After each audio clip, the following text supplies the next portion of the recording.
네, 하나님 말씀은 고린도전서 10장 14절에서 22절 말씀입니다.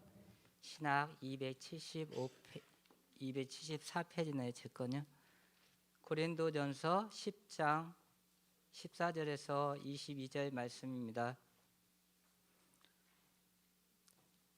찾으셨으면 제가 한 절하고 한둘씩 하겠습니다. 그런즉 내 사랑하는 자들아 우상 숭배하는 일을 피하라.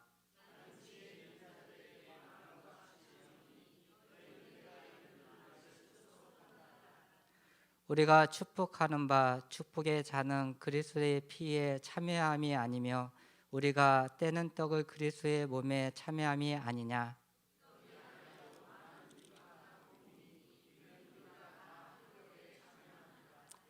육신을 따라 난 이스라엘을 보라. 제물을 먹는 자들이 제단에 참여하는 자들이 아니냐.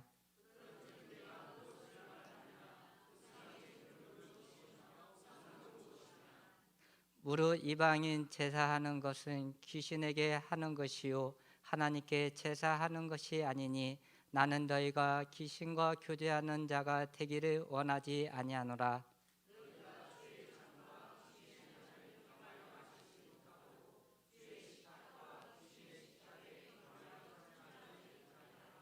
다 같이 하겠습니다. 그러면 우리가 주를 노하여시게 하겠느냐? 우리가 주보다 강한 자냐? 아멘. 네, 지금 저희들은 하이델베르그 교리문답에서 특별히 성찬에 대한 그런 말씀들을 같이 함께 나누고 있습니다. 오늘 81문에 보면 누가 성찬에 참여할 수 있는가라는 그런 질문에 대한 답을 해주고 있는 것을 봅니다. 특별히 81문에서 주의 성찬에 참여하는 자가 누구인가에 대한 부분들을 이야기하면서 80문에서 우리의 성찬과 그리고 로마 교회 캐톨릭의 미사와의 차이점이 무엇인지에 대한 질문과 답을 하고 있는 것을 봅니다.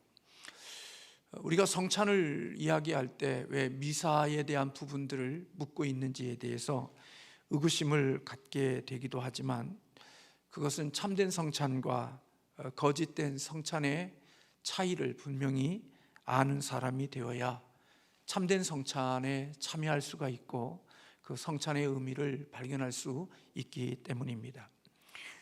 주님의 만찬을 제대로 분별하지 못하고 먹으면 자신의 죄를 먹고 마실 수 있기 때문에 누가 성찬에 참여할 수 있는가라는 이 질문과 그에 대한 답을 하기 전에 우리 개혁교회의 성찬과 로마 캐톨릭의 미사에 대한 그런 차이점을 오늘 우리에게 먼저 묻고 답하고 있는 것을 봅니다.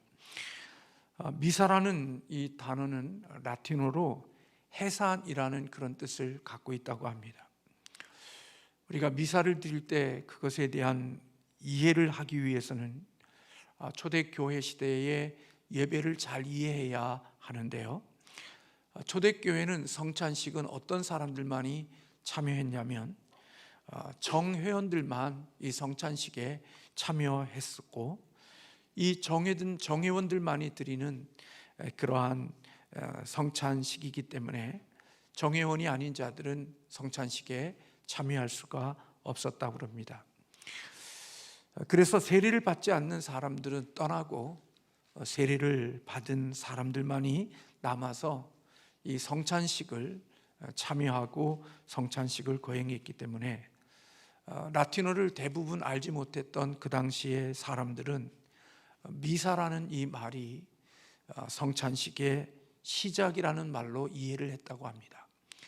그래서 그들은 일반 예배가 다 마쳐지고 나면 이제 성찬식을 참여할 때 세례받은 사람들만이 그 성찬식에 참여했기 때문에 그들은 이 미사라는 것은 결국 해산한 이후에 참된 성찬식을 거행하는 것으로 이해했다는 것입니다.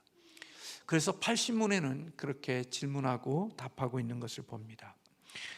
자, 한번 80문을 읽겠습니다. 주의 만찬과 로마 교회의 미사는 어떻게 다릅니까? 네, 그 답을 같이 한번 읽도록 하겠습니다. 주의 만찬은 첫째, 예수 그리스도께서 친히 십자가 위에서 단번에 이루신 유일한 제사에 의해 우리의 모든 죄가 완전히 사해졌음을 확증합니다. 주의 만찬은 둘째, 성령에 의해 우리는 그리스도에게 연합되었으며 그의 참된 몸은 지금 하늘에 있고 하나님 우편에서 우리의 경배를 받으심을 확증합니다. 네, 우리 주의 만찬이라는 것은 바로 이와 같은 의미를 가지고 있다는 것입니다. 십자가에서 주님께서 친히 단번에 이루신 유일한 제사에 의해서 우리의 모든 죄가 다 사해졌다는 것을 확증하는 것이 바로 주의 만찬이고, 그리고 우리는 성령에 의해서 그리스도와 연합되어졌고 그의 참된 몸은 하늘에 계시고 하나님 우편에서 우리의 경배를 받으심을 확증하는 것이 성찬에 담겨져 있는 그런 뜻이라는 것입니다. 반면에 미사는 어떤 의미를 가지고 있냐면 한번 그 다음에 있는 말씀을 같이 한번 보겠습니다.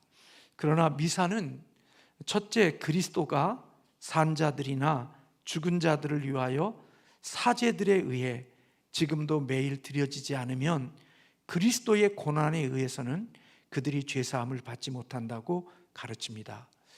다시 말하면 캐톨릭에서 드리는 미사는 그리스도가 산자들이나 죽은 자들을 위해서 사제들에 의하여서 지금도 매일 드려지지 않으면 그리스도의 고난에 의해서는 그들이 죄사함을 받지 못한다. 그러니까 예수 그리스도께서 우리를 위해서 십자가에 단번에 죽으신 그 제사를 가지고는 우리의 죄 용서가 받을 수가 없고 사제들이 우리를 위해서 지금도 드려지는 그러한 미사를 통하여서 우리가 죄 용서함을 받을 수 있다, 그렇게 이해한다는 것입니다. 둘째는 그리스도는 떡과 포도주의 형체 속에서 몸으로 존재하기 때문에 그 속에서 경배를 받아야 한다고 가르칩니다. 그러므로 미사라는 것은 근본적으로 예수 그리스도의 단번에 드린 제사와 고난을 부인하는 것이며 저주받을 우상 숭배입니다, 그렇게 이야기하고 있습니다. 그러므로 미사는 성찬을 무엇으로 이해하는 거냐면 제사로 이해하는 겁니다. 그래서 여러분, 로마 교회는 성찬을 제사로 이해하고 있기 때문에 그들은 무엇은 설을 주장하냐면 그들은 예수 그리스도의 몸과 예수 그리스도의 피, 이것이 그들이 먹는 떡과 포도주가 예수 그리스도의 몸이 되고 예수 그리스도의 피가 되어진다는 화채설을 주장하는 자들이 되는 것입니다. 그런데 여러분, 참된 제사는 그렇게 되는 것이 아니라 예수 그리스도께서 드린 제사와 그것 십자가 위에서 드린 제사 위에는 참된 제사가 없는 것입니다. 다시 말하면 우리를 위해서 십자가에 죽으신 그 제사만이 참된 제사이기 때문에 그것 위에 그 어떠한 것도 제사가 될 수 없다는 것입니다. 그런데 로마 교회는 예수님께서 십자가에 드린 제사를 오늘날에도 우리의 죄사함을 위해서 계속해서 드려야 한다고 주장하는 것이 바로 캐톨릭에 있는 미사라는 것입니다. 그래서 이 일을 위해서 사제들이 계속해서 미사를 수행해야 한다고 가르치고 있는 거죠. 만약에 캐톨릭에서 주장하는 것처럼 예수 그리스도의 죄사함을 위해서 계속해서 그런 미사를 드려야 된다고 하면 오늘 예수 그리스도의 속죄 사역이 완전히 성취되어진 것이 아님을 그들은 말하고 있는 것과 같다고 볼 수가 있습니다. 다시 말하면 그리스도의 속죄가 완성되어진 것이 아니라 사제들을 통하여서 계속해서 그 속죄 사역이 반복되어지고 이어지고 있다고 그들은 주장하고 있다는 것입니다. 그러나 개혁교회는 성찬은 그리스도께서 단번에 드리신 제사로서 우리의 죄가 예수 그리스도의 십자가의 사역을 통해서 완전히 죄 사함을 받았다는 것을 확증하는 것으로 이해하는 것이 우리 개혁교회의 성찬인 것입니다.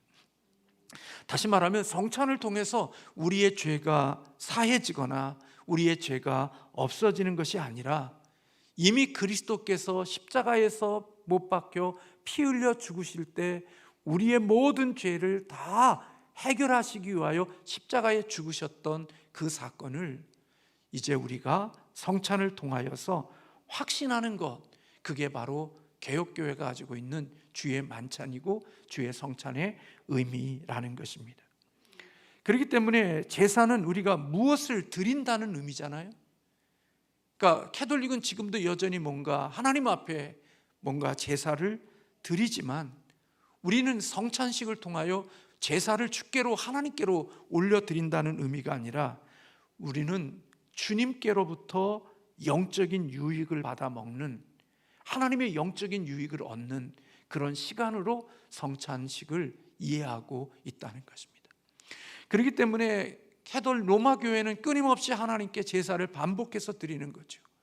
여전히 주님의 그 피와 주님의 살을 찢기심을, 그들이 그런 일들을 통하여서 계속해서 우리의 죄 용서함이 이루어진다고 생각하기 때문에 그들은 하나님께 이 부분을 미사로 생각하고 제사로 이해하지만, 우리는 제사는 그렇게 드리는 게 아니라 예수님이 십자가에서 죽으시는 그 단번에 죽으심의 그 사건이 완전한 우리의 속죄의 제사가 되어진 것이고, 우리는 이 성찬을 통하여서 주님께서 이루신 그 영적인 그 우리의 죄가 다 사해졌음을 확신하는 것이 바로 성찬에 담겨져 있는 의미로 우리는 받아들이고 있다는 것입니다.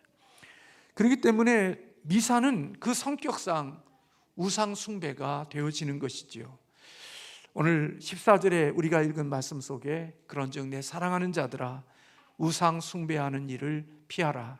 나는 지혜 있는 자들에게 말함과 같이 하노니 너희는 내가 이르는 말을 스스로 판단하라. 우리가 축복하는 바 그 축복의 잔은 그리스도의 피에 참여함이 아니며 우리가 떡을 떼는 떡은 그리스도의 몸에 참여함이 아니냐. 떡이 하나요 많은 우리가 한 몸이니 이는 우리가 다 한 떡에 참여합니다. 육신으로 따라 난 이스라엘을 보라. 제물을 먹는 자들이 제단에 참여하는 자들이 아니냐. 그런즉 내가 무엇을 말하느냐. 우상의 제물은 무엇이며 우상은 무엇이냐. 무릇 이방인이 제사하는 것은 귀신에게 하는 것이요 하나님께 제사하는 것이 아니니 나는 너희가 귀신과 교제하는 자가 되기를 원하지 아니하노라. 너희가 주의 잔과 귀신의 잔을 겸하여 마시지 못하고 주의 식탁과 귀신의 식탁에 겸하여 참여하지 못하리라. 그렇게 말씀하고 있습니다. 다시 말하면 로마 교회는 미사에서 떡과 포도주가 예수 그리스도의 살과 피로 바뀐다고 가르치고, 그래서 사제들은 그 떡 앞에서 무릎을 꿇고 경외심을 표한다는 것입니다. 마치 우리는 마리아가 우리의 구원자라고 생각하지 않습니다. 그는 우리의 구원자를 낳은 인간의 하나님께 쓰임받는 한 여인으로 인정을 받지 그가 우리의 구원을 위해서 줄 수 있는 그 어떠한 자도 되지 않는다고 생각합니다.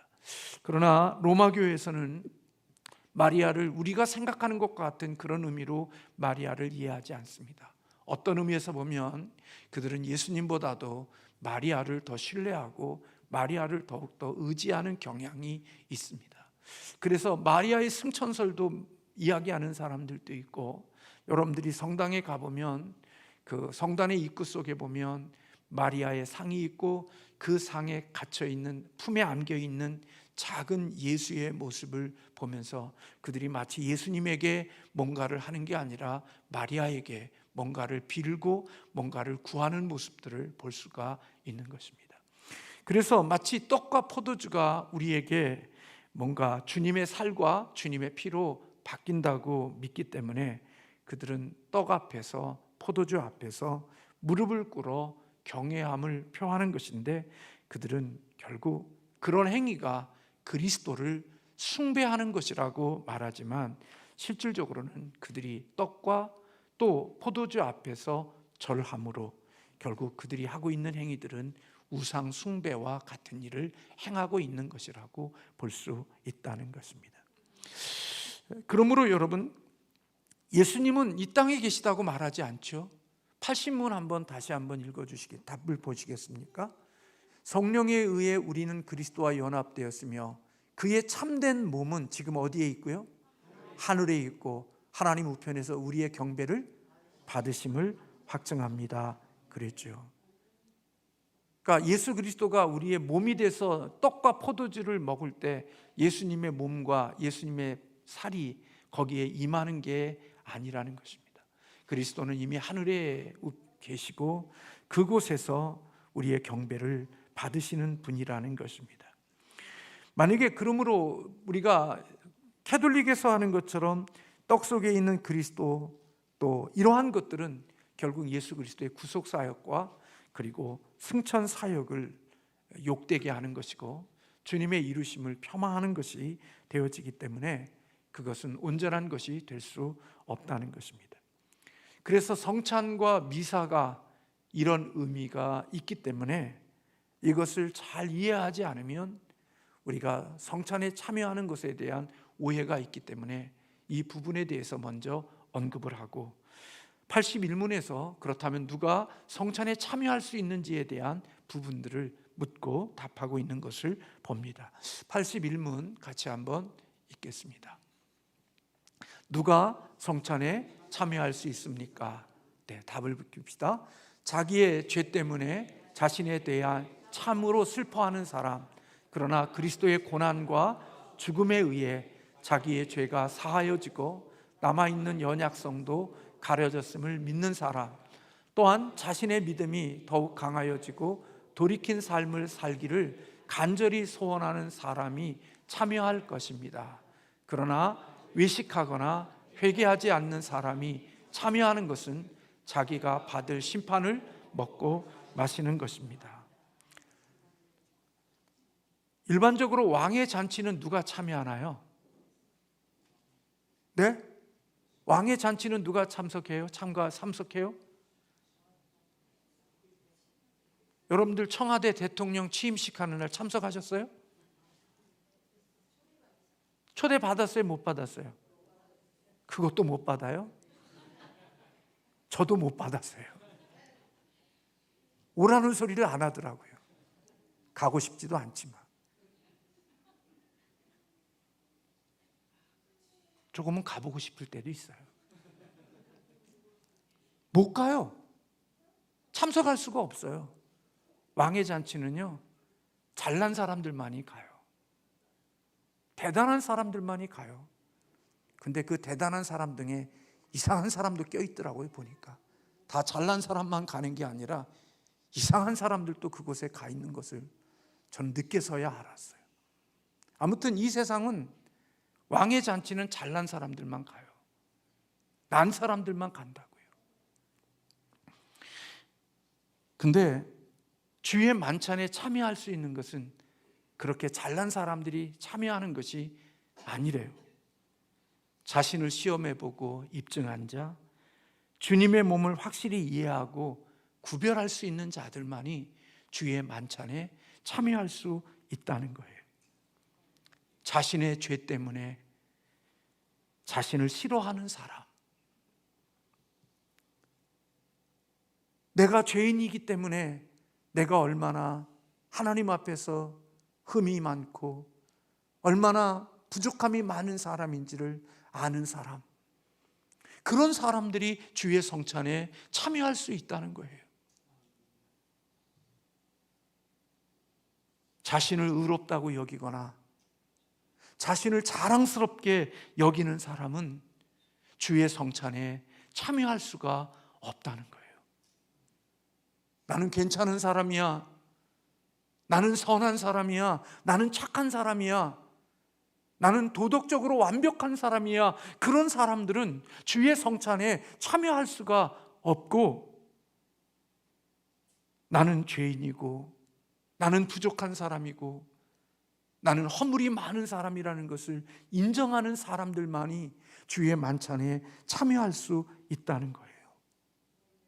단순히 나는 죄인이고 나는 부족하고 나는 연약하고 허물이 많은 사람이 이것을 인정하는 것으로만 참석하는 게 아니라, 그러기에 예수 그리스도를 필요로 하고 예수 그리스도의 의의 옷을 입은 사람들, 내 죄 때문에, 내 허물 때문에, 나의 약함 때문에 내가 주의 잔치에 참여할 수 없지만 나의 이 연약함과 허물을 예수 그리스도께서 십자가에서 내 죄를 다 해결해 주시고 나에게 의의 옷, 하나님 앞에 완전하게 쓸 수 있는 의의 옷을 내게 입혀준 그 의의 옷을 입은 사람들만이 주의 성찬에 참여할 수 있는 자가 된다고 말씀하고 있는 거예요. 예수님 때문에 내 죄가 용서되어졌고, 예수님 때문에 내 허물이 용서되어졌고, 내가 예수님 때문에 내 모든 것들이 깨끗게 되어짐을 인정하고 그것을 믿는 사람들, 그들만이 우리가 성찬에 참여할 수 있는 자라고 말하는 거예요. 나 잘났어, 나 똑똑해, 나 이 세상에 의로운 사람이야, 그런 사람들, 잘난 사람들이 참석해야 하는 게 아니라 자기는 참 부족하고 죄인이고 쓸모없는 자이고 이런 자리에 참여할 수 없는 비루한 자이지만 예수 그리스도 때문에 내 이 모든 죄와 허물이 다 용서되어져서 그리스도의 의의 옷을 입어 내가 의인이 되어졌다고 믿음을 가진 사람들, 그들만이 주의 성찬에 참여할 수 있다는 거예요. 그래서 여러분, 그 은혜가 감격스러워서 성찬에 참여하면서 나 같은 자를 구원해 주시고, 나 같은 자를 위해서 이런 새로운 의의 옷을 입혀주시고 이 구원의 자리에 있게 해주신 하나님의 은혜에 대한 고마움과 감사함이 그곳에 있어서 성찬에 참여하며 감사와 기쁨을 드리고 확신 가운데 거하는 거예요. 우리가 뭔가 제사를 드림으로, 하나님께 제사를 드림으로 용서함을 받는 게 아니라 이미 그리스도께서 십자가에서 이루신 속죄사역에 완성되어진 그 속죄사역으로 인하여 내가 죄에서 용서함 받고 하나님 앞에 의로운 자가 되어졌음을 확신하면서 주님의 몸과 주님이 우리를 위해 행하셨던 그 일에 참여함으로써 주의 은혜를 내가 확신하는 것이 성찬에 참여하는 의미라는 거예요. 뭔가 드리는 게 아니라는 거예요. 우리의 것을 드려봤자 무슨 주님이 우리의 것 받으실 게 뭐 있겠어요. 우리를 위해서 예수님이 이미 드려주신 이 제사의 완벽한 구속의 속죄의 제사를 드려주심으로 말미암아 그리스도와 성령으로 연합되어져 이제는 그리스도의 의의 옷이 내가 입혀졌기에 내가 그리스도 안에서 의로운 자가 되어 죄인인데 의로운 자가 되어진 이 주님의 놀라운 은총에 내가 믿음으로 동참하며 그곳에 확신하는 것이 성찬에 담겨져 있는 의미라는 거예요. 그래서 구원에 대한 확신을 기뻐하고 새 생명의 기쁨을 가지고 살아가는 사람들이 바로 성찬에 참여하는 사람들이다. 그들만이 성찬에 참여할 수 있는 자. 세상에 잘나고 똑똑한 사람이 성찬에 참여하고 난 사람이 이 세상에 난 사람들이 이렇게 참여한 게 아니라 주의 성찬에는 완전히 죄와 허물로 정말 어떻게 보면 많은 사람들이 이야기하는 것처럼 육신적으로 보면 소망 없는 우리들인데 예수 그리스도의 제사를 통하여서 이렇게 놀라운 구원의 은혜를 입은 그 감격이 있는 자들이 주의 성찬에, 주의 만찬에 참여하는 자가 된다는 거예요. 그렇기 때문에 거기에 구원의 확신을 가지는 것이고 거기에 새 생명에 거하는 기쁨이 오늘 성찬식에 있는 거죠. 그래서 들려지는 말씀과 보이는 말씀, 이것이 우리의 하나님의 주시는 은혜를 우리가 받을 수 있는 방편이 되어지는 거죠. 그래서요, 성찬에 교회 처음 온 사람들이 성찬식에 참여해서 그날 성찬을 참여하는데 어떤 사람들만 먹는 거예요. 자기는 안 주는 거예요. 야, 이 교회에서도 차별을 한다. 그리고 시험이 들었다는 얘기도 있는데 그런 의미가 아니에요. 만약에 그것을 모르고 주의 잔과 주의 떡에 참여하는 것은 자기의 죄와 자기의 허물을 먹고 마시는 것이 되어지는 것이기 때문에 그런 자들은 거기에 참여할 수가 없는 거예요. 오직 그리스도 안에서 이 놀라운 은혜를 입은 자들만이 주의 성찬에 참여할 수 있음을 우리에게 가르쳐주고 있는 거죠. 그래서 우리가 성찬에 참여할 때마다 우리는 이 사실을 기억하고 성찬에 참여해야 되는 거예요. 그래서 82문에는 그렇게 묻고 있어요. 82문 같이 한번 읽겠습니다. 자신의 고백과 생활에서 믿지 않음과 경건치 않음을 드러내는 자에게도 이 성찬이 허용됩니까? 답 보지 말고. 보여줬네요. 같이 읽읍시다. 네, 이미 벌려졌어요. 아닙니다. 그렇게 되면 하나님의 언약이 더럽혀져서 하나님의 진노가 모든 회중에게 내릴 것입니다. 그러므로 그리스도와 그의 사도들의 명령을 따라 그리스도의 교회는 천국의 열쇠를 사용하여 그러한 자들이 돌이킬 때까지 성찬에서 제위시킬 의무가 있습니다. 아무나 성찬에 참여할 수가 없다는 겁니다. 만약에 아무나 성찬에 참여하게 되면 그리스도의 언약이 더럽혀지고 하나님의 진노가 모든 회중에게 내리게 될 것이기 때문에 그리스도의 사도의 명령을 따라 그리스도의 교회는 천국의 열쇠를 사용하여 그러한 자들이 돌이킬 때까지 성찬에서 제외시킬 의무가 있다고 말하는 거예요. 다음 주는 제가 이렇게 못하지만 다음에 우리가 하나님의 말씀을 들을 때 천국의 열쇠가 구체적으로 무엇인지에 대한 것을 나누게 되어질 텐데요. 회개의 삶을 보이지 않는 사람, 즉 고백과 생활 속에서 믿지 않음과 경건치 않음을 드러내는 자는 세례를 받았다 할지라도 이 성찬에 참여시켜서는 안 된다는 거예요. 비록 내가 목사고 내가 교회 장로고 교회 세례 교인이라 할지라도 고백과 생활 가운데 속에 믿지 않음과 경건치 않음이 드러나게 되면 주님의 이 구원의 이 놀라운 성찬에 참여시키지 않아야 한다, 그렇게 말씀해 주고 있는 거예요. 이들은 무엇을 이용하여? 천국의 열쇠를 이용하여 회개할 때까지 성찬에서 제외시켜야 한다는 거예요. 다음에 보겠습니다마는 천국의 열쇠는 거룩한 복음의 설교와 교회의 권징이에요. 복음의 설교와 권징을 통해서 천국의 신자들에게는 이것이 열려지지만 불신자들에게는 닫히는 것이 되어지는 거예요. 성찬과 관련해서 교회에 주어진 책임은 바로 누가 성찬에 합당하게 참여할 수 있는지를 살펴서 그 성찬에 참여할 수 없는 자를 제외시키는 것이 교회가 해야 될 책임이라는 거예요. 그래서 여러분, 지금은 다 사라졌지만 권징을 통해서 바로 그 일을 향한 거예요. 예전에는요, 믿음을 가진 부모가 자녀를 불신자와 결혼시키면요, 성찬에 참여하지 못했어요. 그게 권징이었어요. 믿는 부모들인데 자녀가 불신자와 결혼하면 그가 장로일지라도 성찬에 참여하지 못했어요. 그게 권징이에요. 주님의 피에 거룩한 곳에 제외시키는 거예요. 언제까지? 그가 회개하고 돌이킬 때까지 성찬에 참여하지 못하게 하는 게 권징의 중요한 한 방편이었다고요. 근데 지금은 이게 다 사라졌잖아요. 권징을 못해요. 성찬에 그래서 하는 말이, 마음에 걸림이 되시는 분들은 참여하지 마십시오.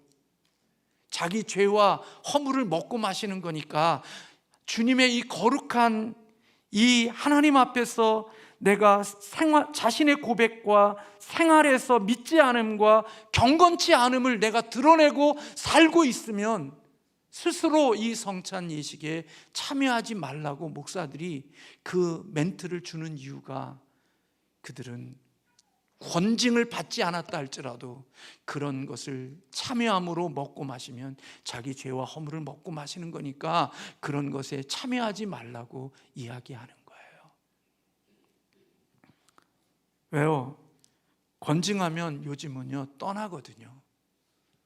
권징을 받고 내가 권징이 이제 다 해소되어져서 내가 그리스도의 공동체 안에 다시 건징의 시간이, 이 모든 것들이 죄와 허물이 다 회개하고 용서하는 시간들을 거쳐서 내가 주님 앞에 용서하는 그런 자리에 서서 건징이 이제는 다 해벌이 되어져서 주의 공동체 안에 들어와서 이 성찬에 참여하는 기쁨을 누리기 전에 나를 그런 자리에 참여하지 못하게 하면 교회가 이 교회밖에 없냐? 이 땅에 교회가 얼마나 많이 있는데, 그리고 그 권징이 없는 교회에 가서 아무런 문제가 없는 것처럼 그곳에 참여하니까 이 땅에 있는 교회들의 권징이 사라져버리고 만 거예요. 그래서 여러분, 성찬은 천국의 열쇠를 가지고 그것을 하나님 앞에서 그 일을 행하고 있는 중요한 것이 되어진다고 말씀하고 있는 거예요. 우리는 그런 부끄러움을 모르는 사회를 살고 있다고요. 하나님 앞에 이게 뭐가 뭔지도 모르는 개념 없는 삶을 살고 있으면서도 우리는 아무 문제도 없이 살아가는 모습들이 우리에게 있는데, 오늘 성찬에 참여하지 못하는 그게 하나님의 권징이라고요. 주님의 몸에 이 구속함을 입은 공동체 속에 구원받은 자들이 참여하지 못하는 그것에 대한 배제되어지는 것이 주님의 몸된 교회의 너무나도 중요한 권징이었고, 그것을 통해서 돌이킬 때까지 하나님이 주신 그 일을 행하고 있음을 오늘 여기에서 가르쳐주고 있는 거죠. 그러므로 여러분, 성찬은 놀라운 것이며 기쁨의 자리인 거예요. 그리고 한편에는 또한 두려운 것이에요. 이 성찬의 의미가 이런 것들이라고 생각하면 우리는 성찬에 참여할 때 우리의 모습 속에 귀한 것이 있어야 되는 거죠.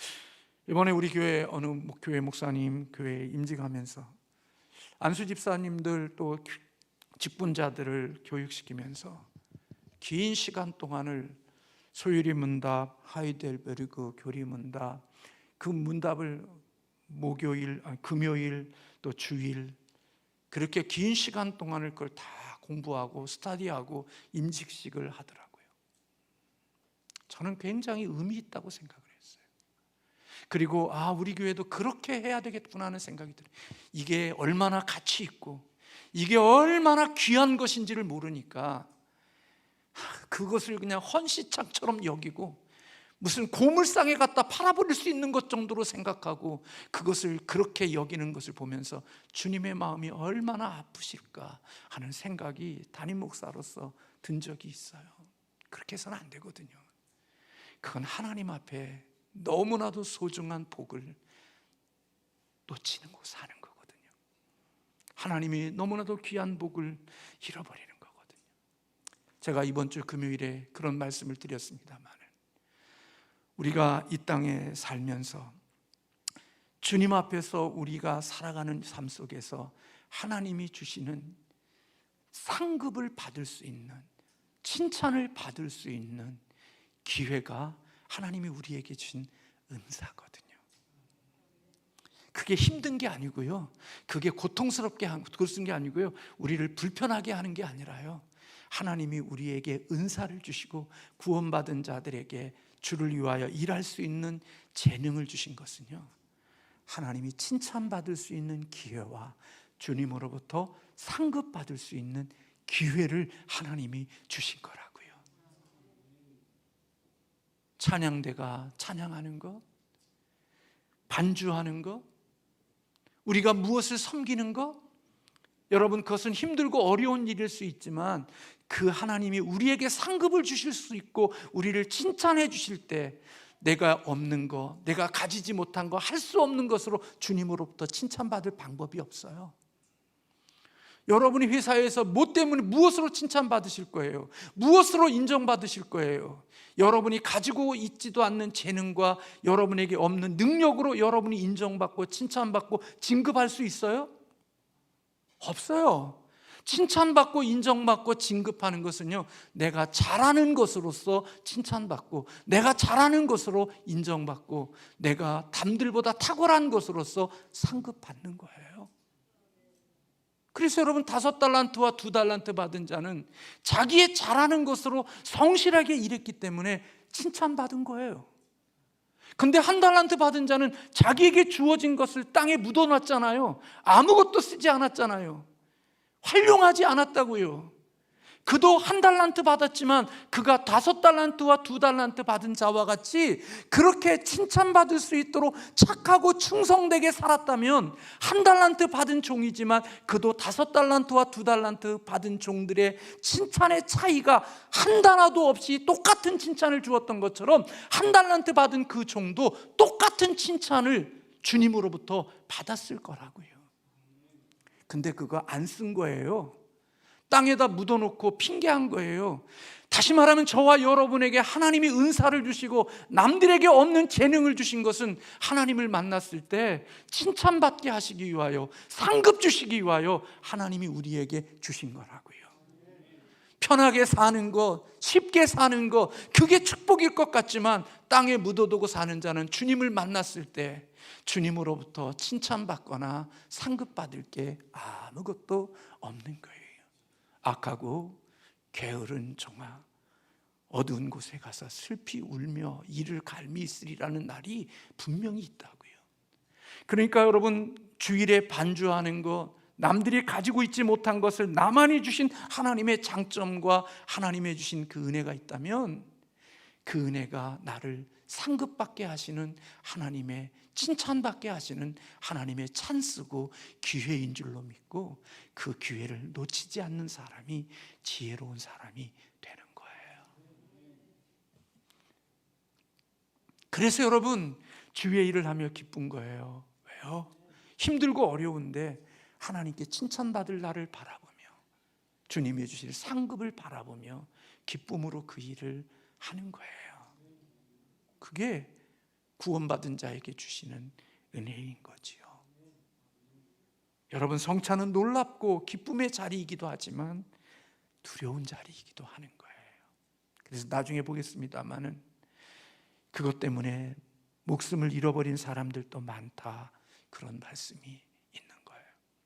사랑하는 성도 여러분, 오늘 저와 여러분이 주의 성찬에 꼭 함께 참여할 수 있는 믿음의 사람들이 되어지기를 주님의 이름으로 축원합니다.